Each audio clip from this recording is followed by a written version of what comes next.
Mesdames, Messieurs, peuple congolais, chers membres de la diaspora, je vous informe que M. Gis Fortuné Bemba vient de publier une tribune sur Zengamambo et Congo Liberty intitulée La fuite vers la mort. Mabiala, Andaï et compagnie au fond de la tombe sans fond. Cette tribune m'a fait rire ou rigoler, mais également m'a fait du mal. Et pourquoi?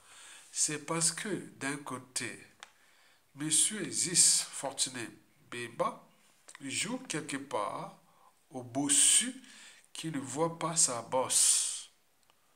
Comme si tout le monde ne voit pas forcément ses propres erreurs. Je répète, M. Zis Fortuné Bemba joue quelque part au bossu qui ne voit pas sa bosse. Comme si tout le monde ne voit pas forcément ses propres erreurs. Exactement comme si le chameau pouvait voir sa bosse. Il est certain qu'il tomberait de honte. D'autre part, M.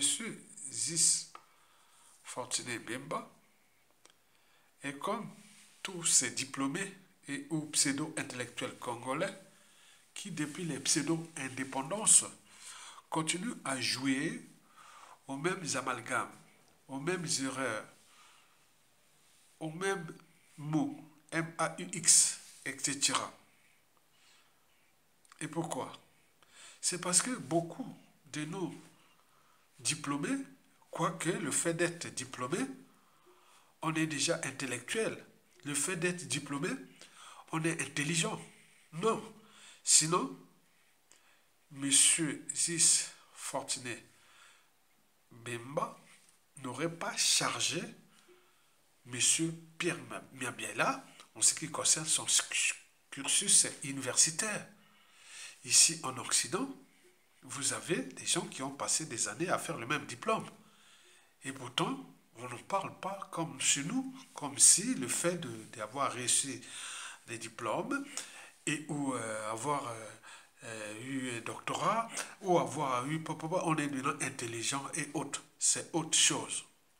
Chez nous, on continue avec les mêmes erreurs. Que, bon, le fait d'être né, par exemple, au village, ça veut dire qu'on n'est pas dans la civilisation, etc. C'est pour cela que moi, qui est né certes à Brazzaville, vécu 14 ans au village, et je ne suis pas aussi villageois que ce que vous pensez. Et donc, c'est ça qu'il faut toujours nourrir le débat de cette problématique des pseudo-intellectuels et de tout ça. Parce que quand on voit la qualification ou le traitement infligé à Pierre Mabiala par le journaliste Gis Fortuné Bemba, mais c'est vraiment, c'est bas quoi, hein, on peut dire ça.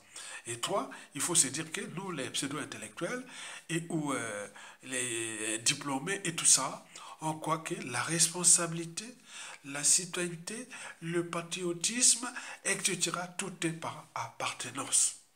C'est ça qui nuit gravement à notre pays depuis les pseudo-indépendances jusqu'à nos jours. Puisqu'il y a quelqu'un qui est traité de tous les mots, qu'il est idiot, étranger, et mais il est là, il continue à nous piétiner, il faut casser notre pays qu'il a vendu d'ailleurs à la découpe. Si l'on était aussi intelligent, l'intelligence c'est quoi? L'intelligence c'est quoi? L'intelligence c'est pas seulement le diplôme, l'intelligence c'est la capacité de s'adapter, l'audace, l'imagination, de s'adapter. Et voilà, quand il arrive une situation, il faut trouver les solutions. Mais nous, depuis le coup d'État, nous, Congolais, du nord au sud, de l'est à l'ouest, on n'a pas trouvé les solutions pour dégager ce monsieur. Alors que nous sommes tous des victimes. Nous sommes tous des victimes de cette question. Puisque dans toute organisation, qu'elle soit État, entreprise ou association, lorsqu'il y a un dysfonctionnement, c'est celui qui a la tête qui en est responsable. Le poisson pourrit toujours la tête. Enlevons d'abord la tête de ce poisson et après on verra le reste par la chaîne des responsabilités. On a tenté en 1991-92, quand on en a fait. On a trouvé Sassou Nguesso. Après, on est allé au lavement des mains. On a fait ceci. Il est passé dans les mailles du filet. Et après, quand il était revenu au pouvoir en 1997, il était venu pour nous fracasser. Et autres, vous continuez à jouer toujours à ces appartenances-là. Ce qui a fait mal. Nous, qui, dans ces années 80, surtout à l'université, vous voyez les insultes des nordistes, Yakanoki, Chi dans l'eau, et autres comme si l'eau, c'est la vie. L'eau, pour un biologiste, pour un médecin, etc., l'eau, c'est la vie. Hein? Le fait d'être donc, vous voyez tous ces intellectuels-là qui continuent à nourrir ça. Il y a une fronde encore de ces gens qui sont là. C'est pour cela que nous cherchons à, à changer les paradigmes. Parce que Albert Einstein avait dit, on ne résout pas un problème, un souci avec ceux qui les ont engagés. Et on créé, ils continuent toujours à jouer ces jeux des pseudo-intellectuels, des pseudo-cadres, de ces cycles-là. Au lieu de transcender ça, ils ont vécu en Occident et autres. Donc la responsabilité, la citoyenneté, le patriotisme par association, on voit bien ce que ça produit. Et on va même plus loin. Les statuts sociaux, les diplômes, par association. Non, on ne va pas arriver là. Nous sommes tous des Africains. Chez les Blancs, ils nous traitent comme tous des Africains. Nous sommes tous des Congolais bantous. Et donc là, dans cet écosystème bantou, nous, on devait se questionner. Pour moi, je me questionne d'un point de vue anthropologique. Pourquoi nous, les bantous, on ne sait pas défendre la vie alors qu'on aime la vie. On ne sait pas défendre la liberté et la dignité de soi-même et celle des autres aussi, alors qu'on aime la liberté et la dignité. On ne sait pas défendre notre pays, alors qu'on aime notre pays. On ne sait pas défendre nos terres et autres, alors qu'on aime nos terres, etc. On peut faire aller jouer aux amalgames. Et tout ça, c'est pas bon. Donc, le dossier à charge contre Pierre Mabala m'a fait vraiment mal, puisque je connais le personnage. Quand il avait scindé le lycée Jacques en créant la faculté de droit, la faculté des sciences économiques et les lettres et des lettres et autres, nous étions là. Avec ces gars-là, ils me connaissent là-bas. Il était premier secrétaire du GISA à la faculté de droit. Moi, j'étais à la faculté des sciences. Et donc, on s'est rencontrés à Télébra, on faisait tout. Moi, je ne vois pas Pierre Mabiala. Mais donc, comment c'est fait que Pierre Mabiala devient un autre personnage? Parce que, pour le comprendre, il faut déjà analyser le personnage Sassou Nguesso, son système tyrannique, puisque pour connaître ou pour comprendre la nature d'un régime politique ou quel qu'il soit, il faut connaître ses moyens de pression. Les moyens de pression sont là, sont sur la population, opposants, dissidents, serviteurs gênants. Tout ça là pour la conservation du pouvoir. Je vous l'ai dit et répété plusieurs fois que pour chasser Sassou Nguesso, il faut connaître le personnage et ses stratégies de conservation du pouvoir. Je vous l'ai dit et redit plusieurs fois que Sassou joue avec tout le monde dans ce pays. Comme on joue dans un jeu d'échecs, c'est un jeu cérébral. On fait tomber les pions de l'adversaire. Et après, quand on a fait tomber ces pions, d'autres sont couronnés. Quand vous couronnez les pions de l'adversaire, et là, bingo, vous pouvez jouer avec ce pion-là à volonté. Comme depuis le coup d'État. Denis Sassou Nguesso a pris tous les pions de Pascal Lissouba.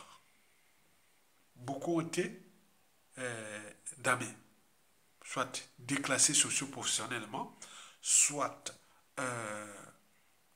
forcés à l'exil, soit rarement il y a eu quelques cas de prison, mais beaucoup ont été assassinés. Mais de l'autre côté aussi, il a pris, c'est même ceux qui, c'est comme les Pierre Mabala, les Tchati Mabiala, les Monari et tout compagnie, ils sont là. Donc ce sont des gens qu'il a damé les pions, donc il fait déplacer à volonté. Et ce qui rend dangereux la presse Sassou, puisque beaucoup, nous, on le connaît, la presse Sassou Nguesso. Pourquoi je parle de cette vidéo? Parce que beaucoup ont compris comment les gens vont fracasser les régimes, les anciens de Sassou Nguesso. Ça sera par le même jeu, le jeu d'échecs. Ça soit à l'essence du détail. Maître Amédée Ganga l'a dit, il a l'essence du détail. Donc il joue avec tout ce monde dans le pays comme dans un jeu d'échecs. Vision des postes de responsabilité, des fonctions, de tout ça comme compétition, des groupes d'intérêts susceptibles de lui permettre de faire ce qu'il veut contre ce pays. Je vous dis que c'était pion, la pièce maîtresse de la France-Afrique. Et donc, il gère une colonie est faite pour être exploitée. Et donc, nous sommes tous ces sujets indigènes, esclaves et du bétail mec il n'y a pas de statut social. Pierre Mabiala, c'est un sujet indigène de Sassou Nguesso. Il utilise tout le monde du nord au sud, de l'est à l'ouest. Mais vous allez cogner, envoyer des bulles pillonnes sur les victimes comme vous. Il y a de quoi devenir fou. On est idiot ou quoi? Donc il faut savoir ça, que ça se joue avec nous comme on joue dans un jeu de chèques. Le jeu de chèques, c'est un jeu cérébral. Donc vous devez avoir ça à l'esprit. Par conséquent, il n'y a plus d'appartenance. Il n'y a plus d'appartenance. Nous sommes tous des victimes. Chacun a son degré de sensibilité ou de citoyenneté ou de tout ça. Donc ça va avec la raison, l'esprit critique, la liberté, la dignité, la conscience, l'empathie, l'éthique, la morale, tout ça. Donc chacun avec son éducation et autres. Donc Pierre Mabiala est une victime du jeu d'échecs de Sassou Nguesso depuis le coup d'État. Et vous êtes là nombreux dans le sud. Il a joué avec les Bernard Kolela, non? Père et fils, où ils sont. Il a joué avec les Tshisekaya. Il a joué avec surtout dans les Nyari, là où il avait fait les Munda. Munda, les Nyari, c'est chez lui. Donc il joue avec ça. Donc, vous imaginez. Donc, pensez la situation de Pierre Mabiala, pensez jeu d'échecs. Pierre Mabiala est couronné. Et Sassou peut jouer avec lui à volonté. C'est comme quelqu'un qui a pris les drogues de je sais pas quoi, du viol haute, il ne sait même plus autre. Donc, il dit, va faire ça avec ta maman, va faire ça avec ses soeurs, va assassiner, va faire ça. Il utilise, voilà, pour que tu sois bas. Parce que quand tu rentres dans le système de Sassou Nguesso, c'est comme dans la mafia. Vous trouverez tout, sauf la sortie. Donc, il a utilisé ces gens-là. Donc, ils sont dans la mafia de Sassou Nguesso. Vous trouverez tout dans la mafia, sauf la sortie.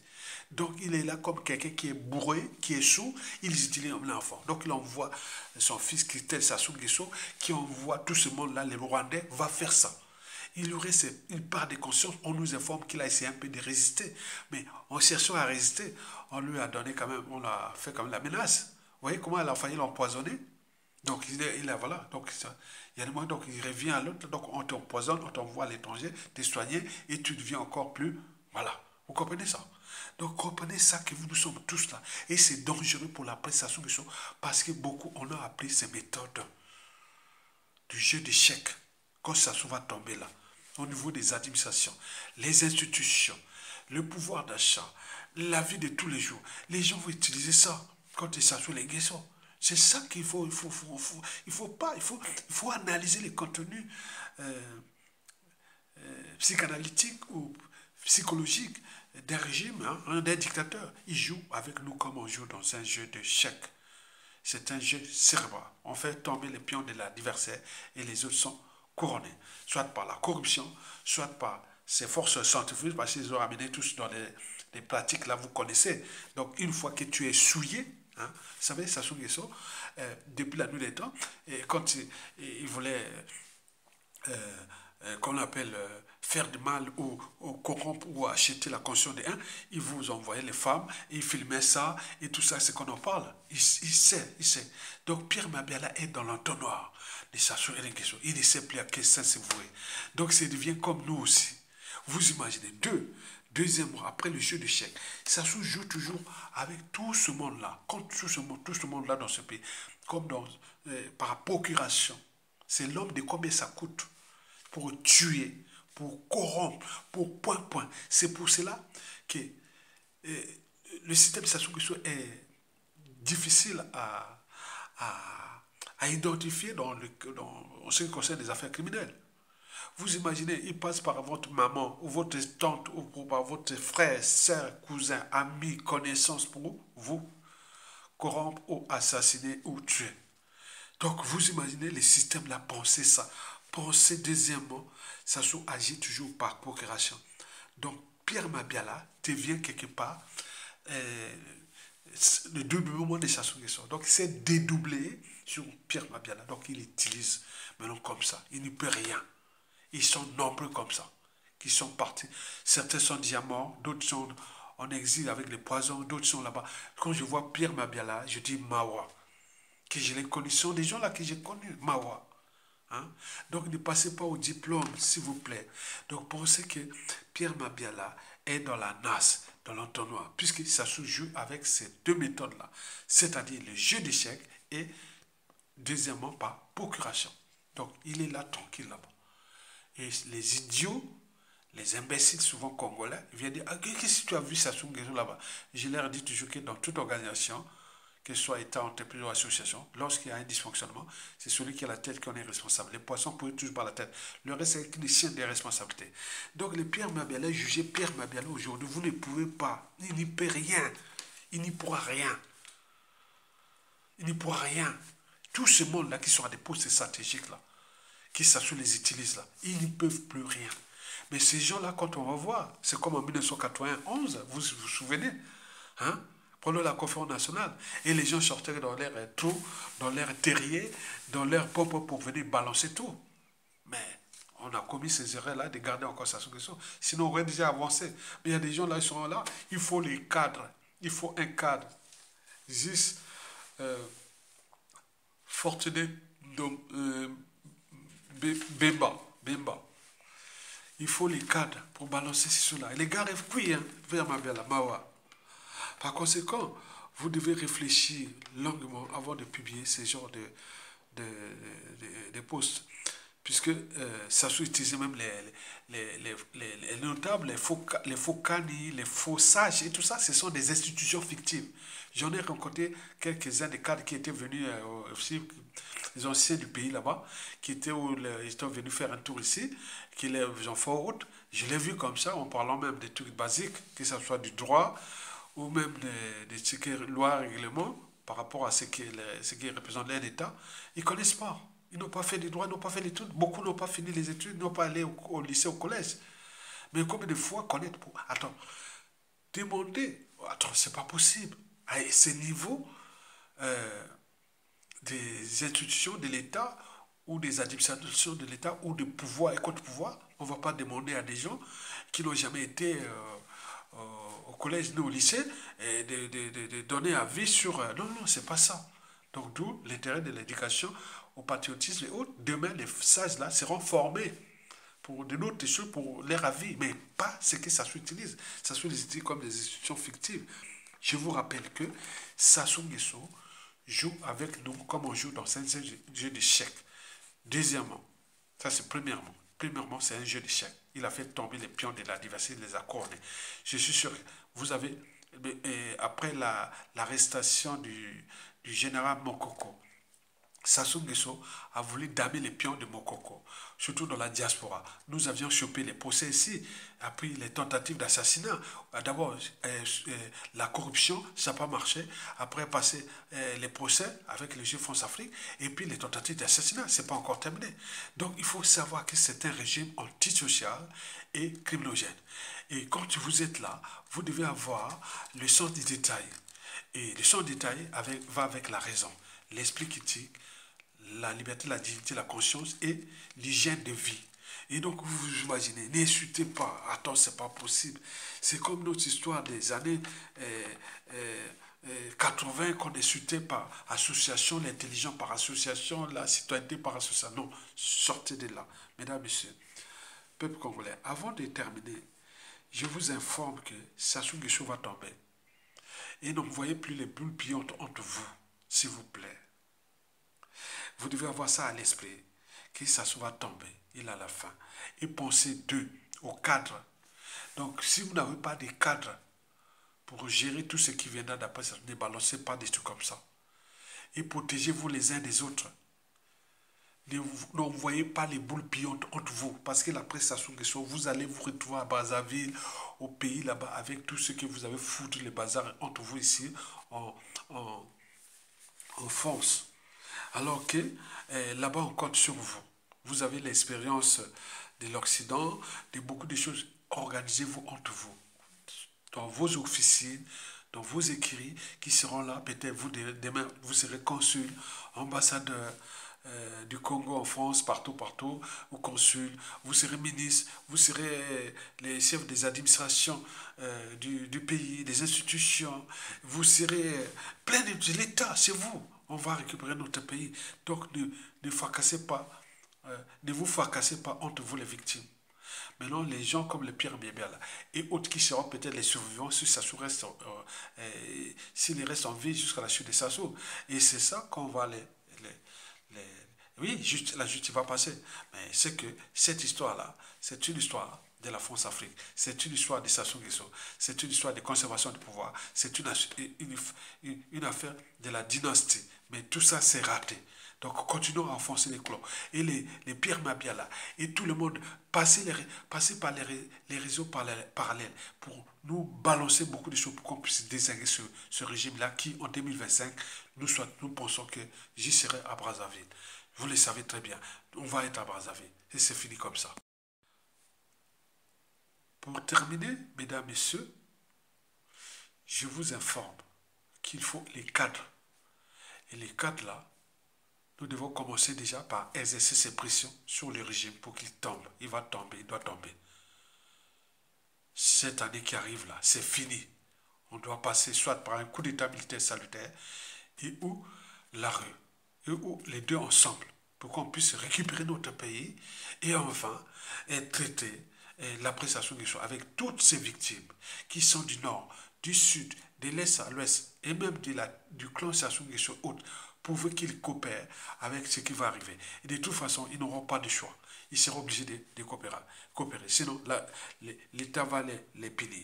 Mais en attendant, écoutez un peu la suite qui continue et nous allons gagner. Nous cherchons à dégager Sassou Nguesso pour que nous ayons un cadre. Et le cadre là s'appelle la transition politique, civile et militaire, pour que nous puissions enfin réfléchir et repenser une nation nouvelle. Likez, partagez, et pour ceux qui peuvent soutenir la résistance, malheureusement, il y en a peu qui viennent du Congo. Bon, il n'y a que les étrangers, c'est bizarre ça, qui me soutiennent. Bon, bref, bon, vous avez tout compris que parfois quand on arrive à la chute d'un régime comme ça, parfois on se dit, on regarde les Congolais d'une autre manière, puisque malgré nos signaux d'appel, autres ils sont regardés comme des moutons, et il y a d'autres qui sont à l'étranger, qui nous donnent les forces de contribuer pour soutenir d'autres réseaux en parallèle, qui vont être là pour la libération du pays. Passer tous ces jours au pays là-bas, donc il faut des canons, il faut financer les canons, mais vous êtes là, vous ne comprenez rien. Bon, c'est pas grave. Likez, partagez, et vous avez la suite qui continue. Merci beaucoup. Oh, souvent les films nuls, on l'a fait ça. Est-ce que ça, M. Sassou Nguesso contrôle le pays? Non. Est-ce que comment on appelle, le Premier ministre contrôle le pays? Non. Est-ce que Mme Joly contrôle le pays? Oui. Vous voyez, il faut qu'on soit clair. Les choses sont aujourd'hui très claires. Vous parlez de sextape. Moi, j'ai du mal à vous suivre. Ben, écoutez, M. Sassou Nguesso, pour avoir certains opposants qui sont légers, qui peuvent prendre les femmes des autres, ben, il les filme souvent en pleine action. Vous voyez? Et lui aussi, c'est la même chose qui s'est passé, avec cette dame-là. Et aujourd'hui, il est tenu par M. Kagame. Attention, c'est ça. Est-ce que M. Sassou Nguesso contrôle le pays? Non. Est-ce que comment on appelle, le Premier ministre contrôle le pays? Non. Est-ce que Mme Joly contrôle le pays? Oui. Vous voyez, il faut qu'on soit clair. Les choses sont aujourd'hui très claires. Commencez là, devant le drapeau de la République, pour dire non à la trahison, pour dire non à la barbarie, pour dire non à tout ce qui peut porter malheur à notre pays. Ils ne sont pas habillés en tenue militaire. Ils sont habillés comme vous, en costume, en cravate, en robe, en paille. Donc on ne saura pas les distinguer des bons citoyens. Voilà le message que je donne à vous pour le transmettre à toute votre population. Dénoncez tous les criminels. Dénoncez tous les traîtres. Que ce soit parmi les civils, que ce soit parmi vous les officiers. Je profite de cette occasion pour vous mettre en garde. Il y a ce bruit-là qui continue à être propagé. Je vous interdis, vous ici, à travers vous toutes vos activités. Si quelqu'un d'entre vous est accusé de complicité avec l'ennemi, il sera fusillé. La peine de mort est restaurée. Elle est d'application. Vous êtes donc prévenus. Si vous êtes accusé, vous êtes dénoncé de complicité avec l'ennemi, de trahir votre pays, vous serez fusillé. Les temps ont passé. Les moments ont changé. Je vous appelle à la loyauté, à la fidélité et au courage au sacrifice pour défendre votre pays.